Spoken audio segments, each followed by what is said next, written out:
Juin dernier, au rectorat de Paris, c'est un peu le bureau des pleurs. L'académie me demande des documents, je leur transmets. On n'a pas le dossier, madame.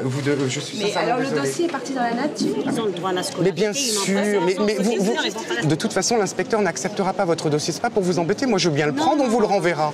Moi, si je trouve pas un bon collège, je veux pas revivre le même cauchemar. Tous les collèges sont bons, madame. Non, je suis désolée. Il faut vivre le cauchemar que j'ai vécu. Si mon fils il va se retrouver dans un collège au 19e où il y a des agressions... On va vous proposer une place en 6e pour votre enfant. L'inspecteur d'académie va trouver une place.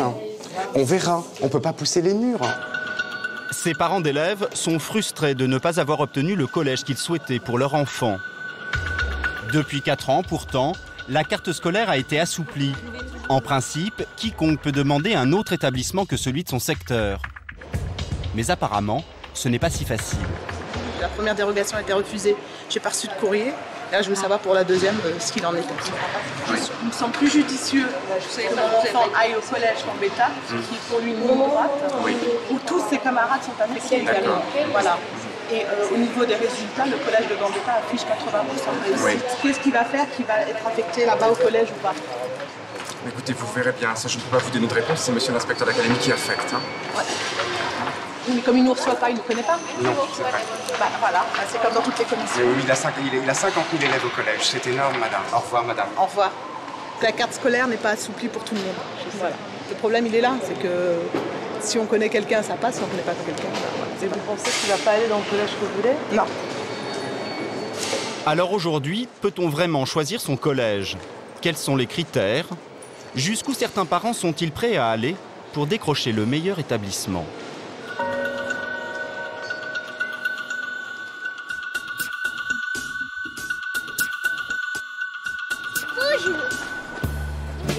À Paris, Bénédicte et Leïla, 2 mères de famille, vont tenter d'obtenir le collège de leur choix. Bénédicte habite dans le 10e arrondissement. Elle est chercheuse en biologie. Elle adore son quartier, mais redoute les rumeurs qui circulent sur le collège de son secteur. C'est là où ma fille devrait aller, oui, en 6e. Il a pas une très bonne réputation, c'est surtout le pourcentage de réussite au brevet de 62%, et donc c'est un peu faible, et moi ça me fait un peu peur. Je voudrais que ma fille aille dans un collège où elle ait les meilleures conditions pour pouvoir avoir un bon lycée et puis pour pouvoir faire ce qu'elle veut après. Hop. Non, on rentre à la maison là. Pourquoi? Hein?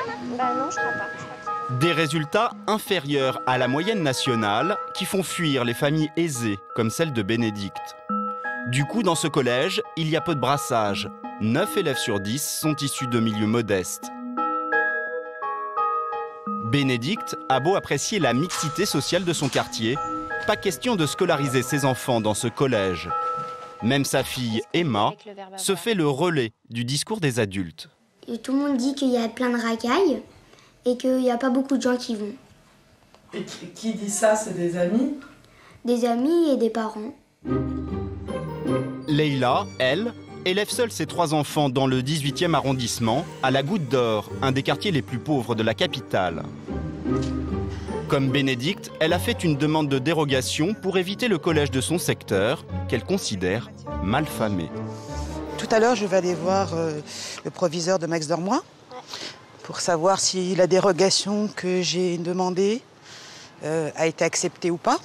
C'est pas parce qu'on est seul, qu'on habite dans le 18e, qu'on est une mère de famille avec 3 garçons. Je veux pas que mes enfants n'aient rien et qu'ils se retrouvent à faire n'importe quoi pour faire plaisir aux autres. Pour obtenir le collège qu'elle souhaite, Leïla, comme Bénédicte, doivent adresser leur demande de dérogation au rectorat et la motiver. Chacune a ses arguments. Je peux cocher ça. Autre motif, on m'a dit qu'il y avait une équipe de foot dans ce collège. Donc ma fille est passionnée de foot et je ne sais pas si pour eux ça serait un bon motif. Hein. J'ai pas beaucoup d'espoir, mais voilà. Et votre alternative, donc C'est d'aller dans le privé. Pour moi, en tant que maman, ça me rassure, oui. Leïla, elle, ne se contente pas de remplir la demande de dérogation. Elle va plaider sa cause devant la principale du collège qu'elle convoite. Contrairement à Bénédicte, elle n'a pas les moyens d'inscrire son fils dans le privé. Bonjour. Pour elle, cet entretien est crucial. Madame Bouchaghem, Je me permets de venir vous voir pour savoir si vous aviez eu une notification du rectorat. Je n'ai rien eu pour l'instant. De toute façon, je vous dirais qu'au niveau du timing de ces opérations-là, c'est encore un petit peu tôt. Je vous sens très inquiète et je le conçois. Mais oui, je peux le comprendre. Je connais le fonctionnement de votre collège qui me plaît. Donc je sais où je mets mon enfant. Ah oui. A priori, la demande de Leïla a toutes les chances d'aboutir. Son fils est boursier, un des critères prioritaires pour les dérogations. Pourtant, la principale ne fait rien pour la rassurer. Comprenez bien, et je reviens à ce que vous disiez tout à l'heure, c'est pas parce que vous êtes venu nous rencontrer ou que vous nous avez appelés que l'affectation de votre enfant est effective. Cela ne dépend pas de moi, c'est de la responsabilité, de la décision de l'inspecteur d'académie. Leïla est déçue. Elle n'a pas reçu le coup de pouce espéré de la principale et elle n'a aucune alternative. Donc si la dérogation là n'est pas acceptée, il sera obligé d'aller dans son secteur, son collège de secteur. On ne peut plus rien faire. On n'est pas libre de mettre nos enfants où on veut, la preuve. À un moment donné, on nous a dit qu'on pouvait choisir notre collège et puis en fin de compte, non, on ne le choisit pas. Leïla a des raisons de s'inquiéter, car malgré l'assouplissement de la carte scolaire, les dérogations sont en fait accordées au compte-gouttes. C'est au rectorat de Paris que tout se joue. En ce mois de mai, le bureau des collèges croule déjà sous les dossiers.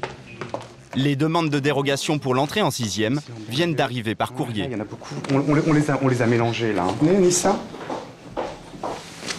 En 2010, sur l'Académie de Paris, près de 4000 demandes ont atterri sur le bureau de Sébastien. Elles viennent de tous les arrondissements de la capitale, surtout des quartiers populaires. La pile la plus importante, c'est le 18e, 19e, 20e arrondissement. Ils demandent des changements d'établissement sur leur arrondissement ou pour des établissements qu'ils considèrent plus prestigieux. Et l'arrondissement le plus prisé? Le 5e. Et ça ne change pas? Et ça ne change pas. Le 5e, un arrondissement où est notamment situé le fameux collège Henri IV. Je reviens. D'accord. Vous laissez la clé là-haut? Oui. Hein? Merci. À la tête de la commission d'affectation, l'inspecteur d'académie Philippe Fatras. Avec ses collègues ce jour-là, il va passer au crible toutes les demandes en fonction des motifs invoqués par les parents. On va donc examiner ensemble la totalité des demandes de dérogation qui sont faites par les familles et on se prononcera en fonction des places vacantes qui sont dans les établissements. On va donc commencer par le plus prioritaire, c'est-à-dire le motif boursier. Les boursiers sont prioritaires, selon la réforme, pour favoriser la mixité sociale dans les établissements. Mais en fait, même pour eux, ce n'est pas gagné. Alors, Condorcet, on va pas pouvoir toutes les faire, c'est sûr. C'est beaucoup, 7. Alors attendez. Ça va pas rentrer, ça. Surtout pour ceux qui ont demandé les établissements les plus renommés. Alors, Charlemagne. Charlemagne, on en a 3 en principe, c'est ça? Alors là c'est pareil, c'est un collège qui est très très plein. On les prend. D'accord. Enfin, il n'y a plus beaucoup de place maintenant. Hein. Henri IV. 2. 2 demandes de boursiers. Françoise en a. Pourtant, il y a une grosse pression sur Henri IV. Ah ben oui. Bien sûr, il y a une très grosse pression sur Henri IV. Hein. Tous les collèges du centre de Paris sont très très demandés, mais sont aussi déjà très pleins. Après les boursiers, Philippe Fatras s'attaque aux autres motifs. Rapprochement de fratrie, option particulière. Mais à ce stade, il n'y a déjà plus d'espoir. On a pris combien de boursiers à Jules Ferry? Ah, bah, je vais vous dire. 5. Ok. Bon, de toute façon, toutes les dérogations ne seront pas satisfaites, très loin de là. Et là, on est en train de faire les fratries, et je pense honnêtement qu'après les fratries, on n'aura quasiment plus de place. Hein. Beaucoup de demandes, peu d'élus.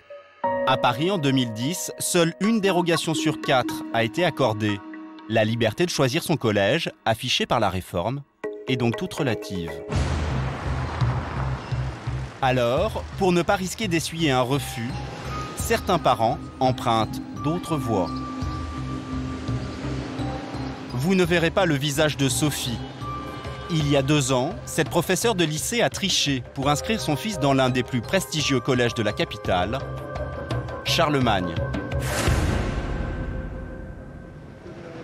On est prêt à faire le pas, même si ça passe par quelque chose qui est, entre guillemets, illégal. Ça ne devrait pas être un combat, justement. On ne devrait pas être obligé de se battre pour avoir ce genre de choses.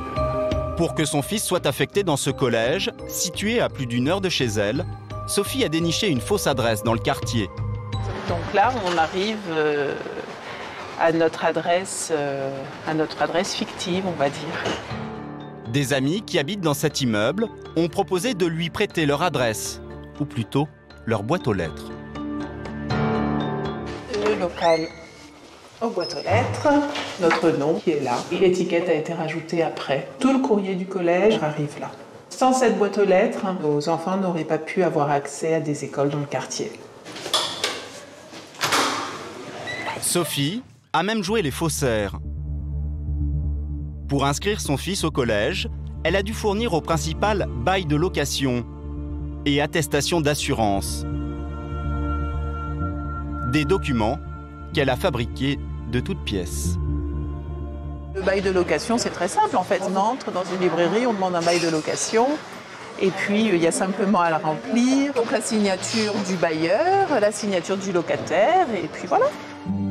Pour les quittances de loyer, même procédé. Elle les a simplement achetées dans une papeterie. Quant à l'attestation d'assurance, elle s'est fait aider d'un complice. Comme je n'avais pas de quittance EDF ou GDF, enfin bon, on a fait faire une attestation d'assurance, comme quoi l'appartement était bien assuré à notre nom. Et qui vous l'a fait, cette attestation? Un ami à nous, un courtier d'assurance. Pour que la combine fonctionne, Sophie a demandé à ses enfants de mentir. Alors on leur a bien sûr bien expliqué que le mensonge, c'était pas quelque chose de joli, mais là c'était un cas de force majeure pour pouvoir étudier sereinement dans un bon collège parisien. Pour décrocher la bonne adresse, certains parents sont même prêts à sortir leur chéquier. Notamment dans le 5e arrondissement de Paris, un quartier qui abrite le fameux collège-lycée Henri IV. La réputation de l'établissement fait le bonheur des agents immobiliers du voisinage. Comme Marie Gasnier. Alors là, vous avez la liste des rues du 5e avec adresse, donc adresse par adresse et sectorisation de chaque collège. Quand on a un propriétaire qui nous dit « Voilà, j'ai un appartement à vendre à tel numéro de la rue Cardinal Lemoine », le premier réflexe qu'on a, c'est d'aller regarder s'il est sectorisé ou pas. Si jamais il est sectorisé, Henri IV, tout de suite, c'est un plus pour la vente. Très souvent, les parents s'y prennent même 2 ans en avance. C'est-à-dire que leur enfant doit rentrer à l'école dans 2 ans. Et aujourd'hui déjà, ils cherchent déjà l'adresse pour la réussite scolaire de leurs enfants. Un argument de vente que cet agent immobilier met en avant, jusque dans sa vitrine. Pour que ça puisse être accrocheur, quand on a du secteur Henri IV, on le met en gras en premier. Donc là, en l'occurrence, on a 2 annonces. On a ce petit studio de 11,4 mètres carrés, donc à 142 000 €. Et on en a un autre qui est plus grand, qui a 57 mètres carrés à 810 000 €. Soit plus de 14 000 € du mètre carré. Un prix astronomique. Car dans ce quartier qui compte déjà parmi les plus chers de Paris, le secteur Henri IV se paye. Et parfois, cela se joue à un numéro de rue près. Là, cet immeuble-là, par exemple, on est au numéro 15 de la rue Monge. On est encore sectorisé Henri IV. Là, on vient de passer de l'autre côté de la rue Monge, qui, elle, n'est plus sectorisée Henri IV. D'un numéro de rue, on change de prix. On prend à peu près 10% de plus. Les gens, si je leur propose ce numéro, cette partie-là de la rue Monge, ils ne le regardent même pas, ils n'en voudront même pas, ça ne les intéresse pas, on n'est pas sectorisé Henri IV. Si certaines familles achètent ces appartements pour y vivre, d'autres investissent dans de petites surfaces, juste pour l'adresse. Louise est infirmière. Elle habite en banlieue, mais elle est aussi propriétaire d'un studio dans le 5e. Le premier étage. Un studio de 11 mètres carrés, acheté 95 000 €. C'est le studio que j'ai acheté il y a 9 mois. C'est une pièce avec salle de bain derrière vous, kitchenette et puis meublé. Une petite entrée, quoi. Même avec ses revenus modestes, Louise a cassé sa tirelire pour l'avenir de son fils. Il n'est qu'en 4e, mais c'est pour le lycée qu'elle s'inquiète. Les lycées de votre quartier, ils sont pas assez bien, vous pensez? Je pense, oui. C'est normal, quoi, tout à fait. Dans quel lycée vous voudriez qu'il aille, votre fils? Un bon lycée avec des débouchés scientifiques pour, toujours pareil, des écoles préparatoires et tout. Puis quand on a des enfants qui sont aussi à un niveau tout à fait lambda comme tout le monde, qui ne sont ni les meilleurs ni les plus nuls, il vaut mieux être dans un endroit où on tire par en haut. Hein. Un investissement pour la réussite scolaire de son fils qui en prime s'avère une affaire. Car ce studio, Louise l'a mis en location, 520 € par mois. Et c'est un emplacement très convoité? Très convoité, très. Pourquoi? Si je mets l'annonce, un rendez-vous, ça me suffit pour louer. Le petit studio donne sur la rue La Séquède, quartier étudiant privilégié, puisque nous sommes à côté d'Henri IV, voilà. Et en attendant que son fils rentre au lycée, Louise a proposé de prêter son adresse pour le fils d'une amie. Dans le 5e, les adresses sont tellement recherchées que certains habitants du quartier se voient sans cesse sollicités.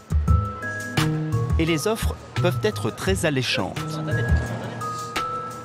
Sarah habite rue de l'Estrapade, à 2 pas d'Henri IV. C'est juste là. Voilà, c'est là. D'accord. Et vous habitez où alors? Et moi, j'habite en face. C'est tout ce qui est autour d'Henri IV. C'est très convoité. Ça m'est déjà arrivé quand même 3 fois, et 3 fois c'est énorme, que des gens qui devaient sûrement surveiller les gens qui rentrent et qui m'ont accosté dans la rue. Est-ce que vous habitez là? Est-ce que au début, ils essayent de tourner la chose en disant oui, on cherche un appartement à louer au cas où. Et puis après, une fois que la connexion est établie, eh ben, ils me demandent si je veux bien donner l'adresse, moyennant une rétribution. C'est quelque chose de courant. Les fenêtres de l'appartement de Sarah, qui donnent directement sur les salles de cours du fameux collège, suscitent bien des envies. Certains parents sont même prêts à y mettre le prix fort. Ben, chaque année, j'ai des appels pour pouvoir faire scolariser leurs enfants Henri IV, puisqu'ils ont pour avoir l'adresse. Et puis, ils sont prêts à me donner de l'argent. On m'a même proposé 4 000 € par enfant, ce qui fait quand même 8 000 €. Ça, je trouve que là, on tombe dans autre chose quand même. J'avais pas trop envie de faire comme ça. Mais je dis bien, c'est difficile de dire non à 8 000 €. Cette année, vous avez eu des appels? Oui. Là, j'en ai eu 3. Ils regardent dans l'annuaire. En général, c'est pas des gens qui habitent sur Paris. Les gens, là, ils sont dans une autre planète. Ils ont envie d'avoir... ils feraient tout pour avoir l'adresse. Ben oui. Des parents qui fraudent pour aller à Henri IV, alors que le propre fils de Sarah, dont c'est le collège de secteur, a dû, lui, quitter l'établissement. Pour cet élève de 3e, tout comme pour son copain, le niveau est trop élevé, la pression trop forte. Oui, c'est dur parce qu'il faut beaucoup travailler. Il faut faire que ça tout le temps et soit tu travailles, soit t'as des très mauvaises notes. Et les profs, ils apprécient pas du tout. J'ai été convoquée dans le bureau de ma directrice. Elle m'a dit que pour que j'ai des meilleures notes, il faut plutôt que j'aille dans un collège ailleurs que Henri IV, parce que sinon j'allais chuter. Voilà, donc. Il y a d'autres élèves dans la classe, ça leur a cassé le moral. La pression vient plus des parents parce qu'on se fait une telle idée d'Henri IV. Au début, je mettais beaucoup de pression, mais ça fait l'effet boomerang. Parce qu'à force de donner des cours, les faire se lever plus tôt pour travailler ce que je faisais, tellement on a une image d'Henri IV. Et en fait, c'est pas bon du tout. Dans les collèges de prestige, les tricheurs seraient aujourd'hui légion, quitte à prendre la place des boursiers ou même des familles du quartier. Un phénomène face auquel les chefs d'établissement sont impuissants. Alberto Munoz est à la tête du collège Charlemagne, l'établissement où Sophie, la mère de famille, a donné une fausse adresse. Gérard de Nerval, Balzac, Léon Blum ont étudié ici. Voilà, c'est vrai que nous avons une cour très agréable. S'il a de mieux des autres, il est très bien placé, il est beau, il est agréable. Et en plus, il est connu pour avoir de très bons résultats. Alors tout est bon pour inscrire son enfant ici. Alberto Munoz évalue à 40% le nombre de familles qui n'habitent pas le secteur. La preuve, avec ces enveloppes qui lui sont régulièrement retournées. N'habite pas à l'adresse indiquée, n'habite pas à l'adresse indiquée, n'habite pas à l'adresse indiquée, n'habite pas à l'adresse indiquée, voilà. Ce sont les enveloppes des derniers bulletins scolaires que nous avons envoyés au niveau du collège, donc qui nous sont revenus non distribués parce que n'habite pas à l'adresse indiquée.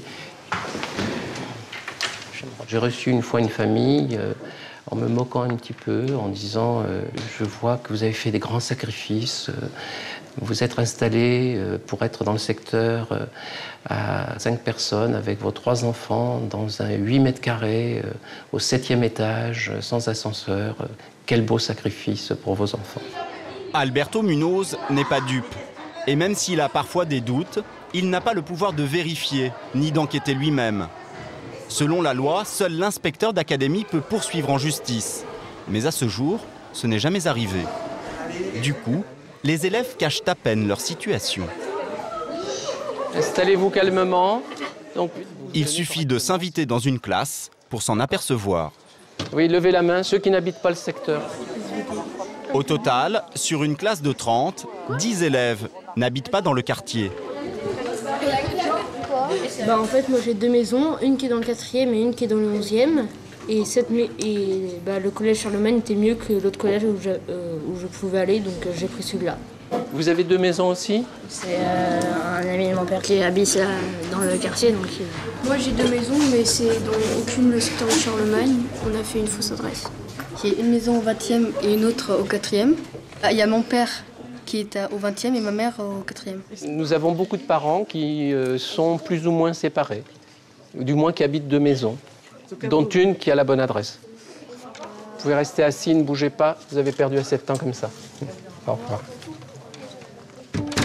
Si Alberto Munoz déplore ces tricheries, certains de ses confrères, en revanche, n'hésitent pas à les encourager.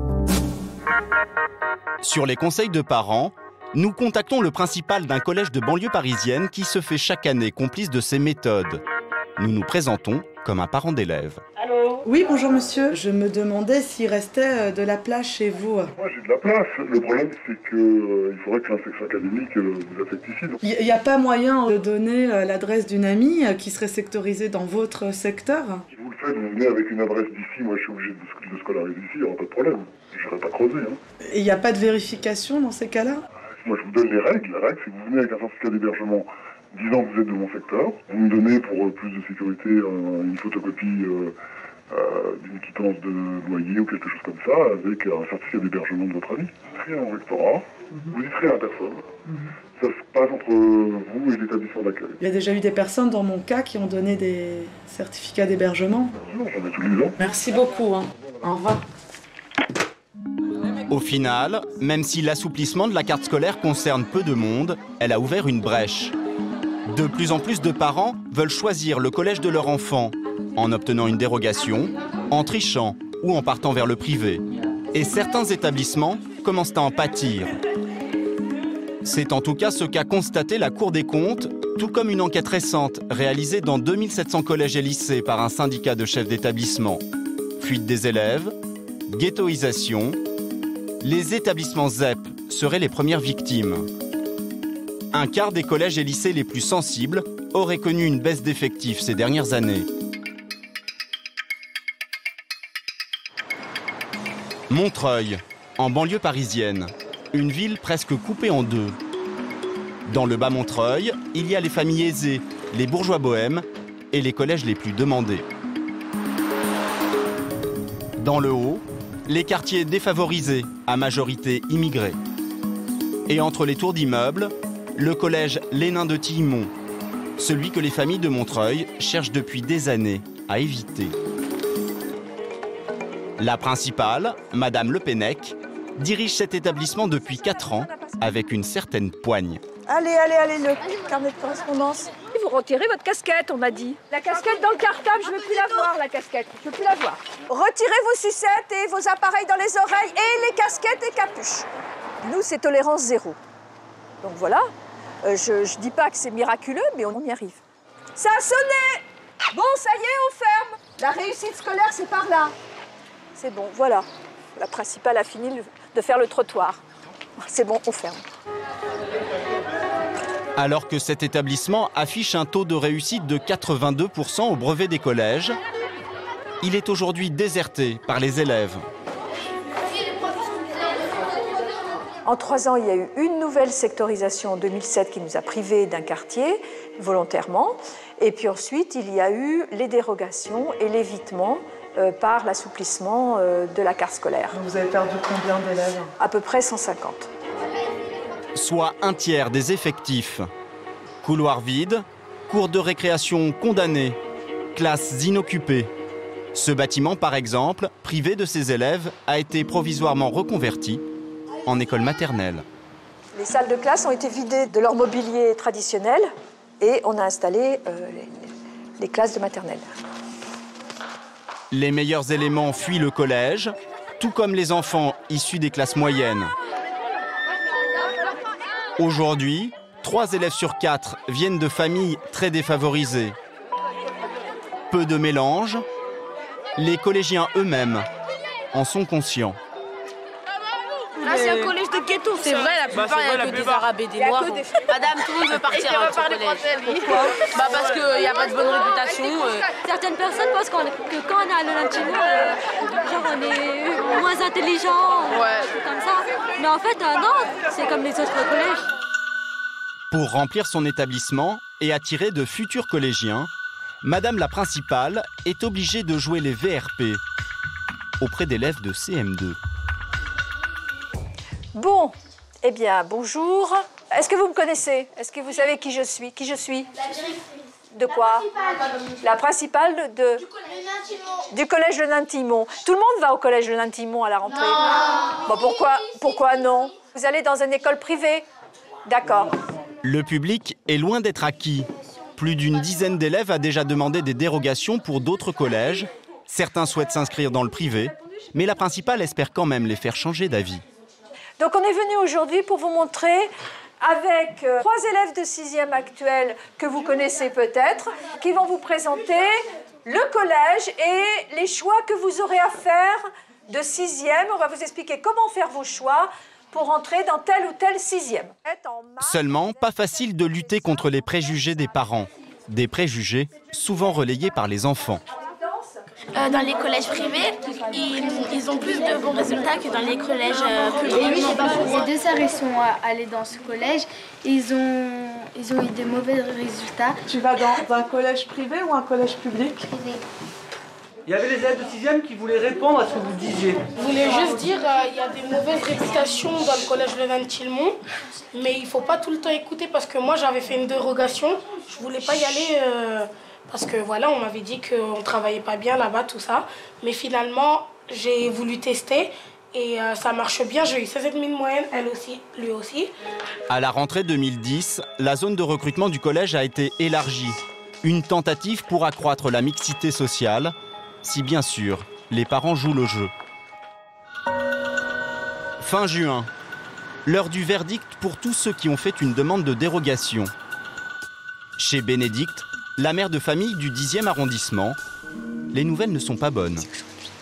Votre demande de dérogation a été examinée avec soin. Après l'affectation des élèves prioritaires dans les collèges, il n'a pas été possible de vous donner satisfaction. Je suis un petit peu déçue parce que j'aurais bien aimé qu'Emma aille à Louise Michel. Je me disais peut-être que s'il n'y a pas le quota atteint, peut-être qu'il y a un espoir. La petite Emma rentrera donc en 6e dans le privé. Il faudra payer 200 € par mois, une solution de privilégié que Bénédicte assume sans état d'âme. La mixité, les enfants, elle se fait pas forcément à l'école, elle se fait aussi ailleurs. Et Emma, elle, dans la rue, ses copains, ils viennent de diverses origines et elle a la mixité sociale. Je pense que c'est pas la peine de la rechercher forcément à l'école. Déception pour Bénédicte, mais qu'en est-il pour Leïla? Pas grand mystère. La mère de famille du 18e arrondissement. Oui, collège Max Dormois. Regarde. C'est bon. Voilà. Maintenant, on est tranquille. Et pour vous, c'est un soulagement? Ah, un grand soulagement. Un super soulagement. J'ai la pêche.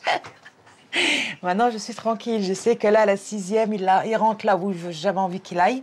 Moi, je lui donne les clés. Je me bats si je peux. Voilà, là, j'ai fait tout ce que je pouvais faire. Mais après, sa scolarité, malheureusement, c'est lui, c'est pas moi. Pouvoir choisir son collège, c'est sans doute un atout pour le fils de Leïla. Il n'empêche, en fragilisant les collèges les plus sensibles, l'assouplissement de la carte scolaire risque d'aggraver le phénomène de ghettoisation. L'inverse du but affiché à l'origine par la réforme.